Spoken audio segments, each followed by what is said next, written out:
ketipu dan potongannya agak mundur. Ngomong gitu aja wes sama agentmu. Paham nggak? Heeh. Soalnya mau gimana lagi? Pada kenyataannya seperti itu. Iya nggak sih? Hmm. Ya udah wes nggak apa-apa wes kayak gitu. Ngomong sama agentmu, telepon agentmu kapan jatuh temponya. Ya, wis. Heeh. Ada yang lain lagi? Nggak ada, wis. Oke, Makasih, thank ya, you. wis. Yo, bye-bye. Oke, buat teman-teman, greget banget ya, kecewa banget. Pada akhirnya saya nggak tahu harus ngomong apa lagi karena eh, apa ya? Bagaimana bisa kamu masih di Hong Kong 2 bulan, potongan belum selesai dan kamu punya utang ke sana ke sini demi laki-laki yang tiba-tiba ingin menjemputmu naik helikopter melunasi utangmu dan membawamu pulang untuk menikahimu. Ini bagi saya tidak masuk akal ya. Tidak masuk di logika saya karena bagaimana kamu bisa jatuh cinta dan tertarik sama laki-laki yang selama ini tidak pernah kamu tahu, tidak pernah kamu kenali. Jadi saya merasa bahwa keanehan ini sangat sangat apa ya? Sangat parah sekali. Ini saya sudah ingatkan berkali-kali bahkan di media sosial. Kenapa saya selalu berteriak-teriak di media sosial tentang asan di media sosial mengatakan bahwa memang sudah sangat sulit sekali ya. Penipuan itu benar-benar terorganisir. Penipuan itu benar-benar menjadi satu. Penipuan itu sangat kuat sekali. Kau pintar dong, kok.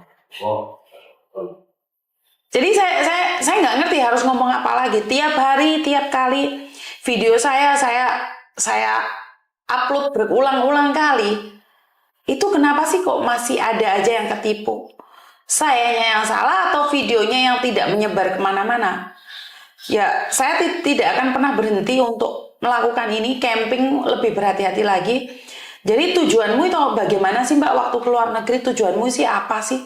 Saya tuh cuma pengen tahu tujuanmu apa sih? Kalau tujuanmu pingin mencari laki-laki ya udah nggak apa-apa cari laki-laki.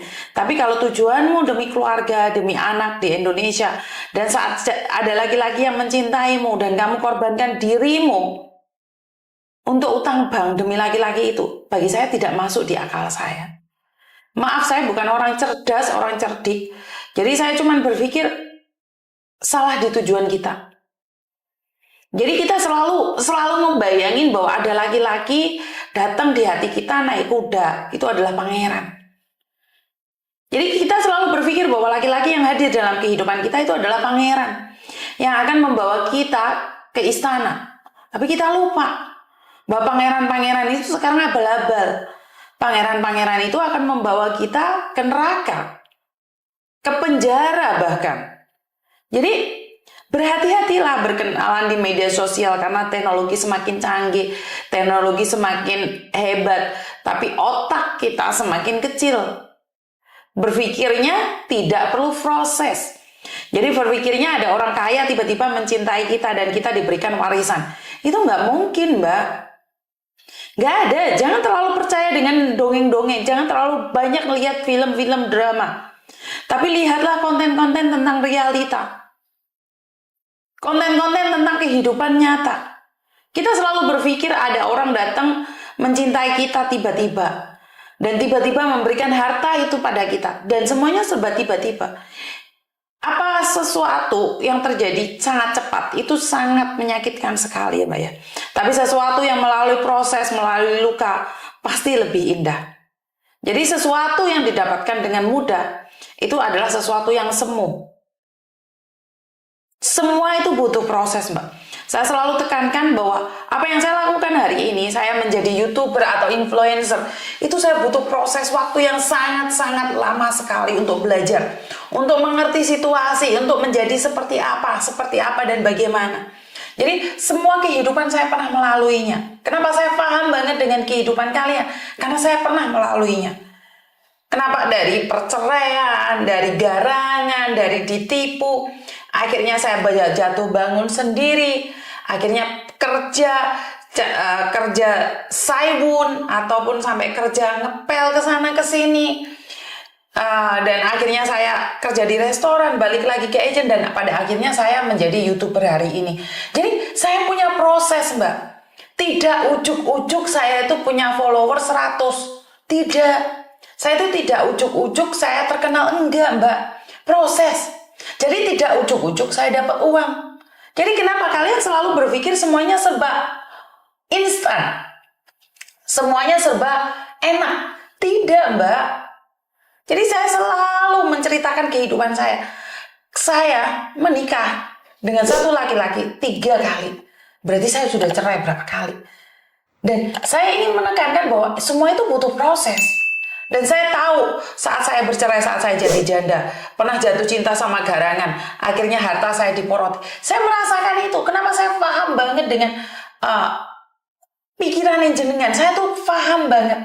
Tapi saya tidaklah over sampai totalitas memberikan kehidupan saya pada laki-laki yang baru saya kenal. Jadi kalau dipikir parah, saya juga parah, Mbak. Tapi saya mencoba untuk secepatnya bangkit, secepatnya sadar diri, sadar raih, sadar posisi. Dan saya selalu tepuk dada tanya selera. Kenapa saya selalu bilang tepuk dada tanya selera? Karena oke, saya sekarang diperlakukan orang seperti ini. Atau dulu saya pernah memperlakukan orang seperti itu? Kalau tidak, oh ya mungkin ini ujian buat saya. Lain kali lebih berhati-hati lagi. Jadi saya tidak akan menyalahkan orang-orang yang pernah hadir dalam kehidupan saya. Saya tidak pernah kecewa dengan siapapun yang pernah hadir dalam kehidupan saya. Termasuk pembantu saya sendiri.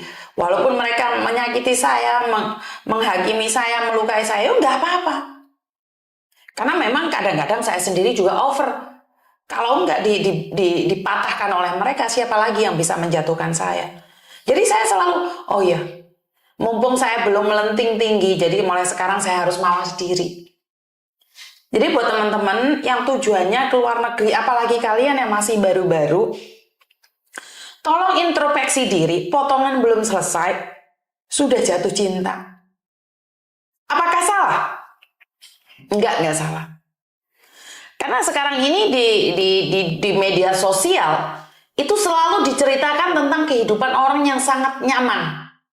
Menceritakan bagaimana menikah dengan bule, bagaimana menikah dengan pelayaran, bagaimana menikah dengan dokter dan pilot. Itu diceritakan yang bagus-bagus, tapi mereka tidak pernah menceritakan prosesnya ke sana. Jadi prosesnya itu tidak seindah dalam pikiran kita. Jadi saya berharap nih ada YouTuber-YouTuber lain yang menceritakan semua tentang proses. Jadi bukan hasil ya. Jadi kalau hasil tuh semua orang sudah tahu. Prosesnya seperti apa dan bagaimana. Kalau saya pribadi hari ini saya harmonis dengan Pak Tony, harmonis dengan Thomas, harmonis dengan Meme. Itu perjuangan juga, Mbak. Bagaimana suami saya berhenti dari judi, bagaimana suami saya berhenti dari kehidupan malam dia, itu proses penuh dengan air mata. Jadi saya tekankan sekali lagi, semuanya butuh proses. Jika kalian berpikir semuanya tidak ada proses, itu salah. Jadi buat teman-teman, saya selalu mengingatkan sadar diri, sadar raih, sadar posisi. Bukan saya ingin menghina kalian, tidak. Jauh dari lubuk hati saya yang paling dalam tidak ada saya ingin menghina siapapun. Jadi terima kasih, kurang lebihnya saya minta maaf dan wassalamualaikum warahmatullahi wabarakatuh. Berkat Tuhan mengalir atas hidup kita semua. Semoga semua makhluk hidup bahagia dan bye.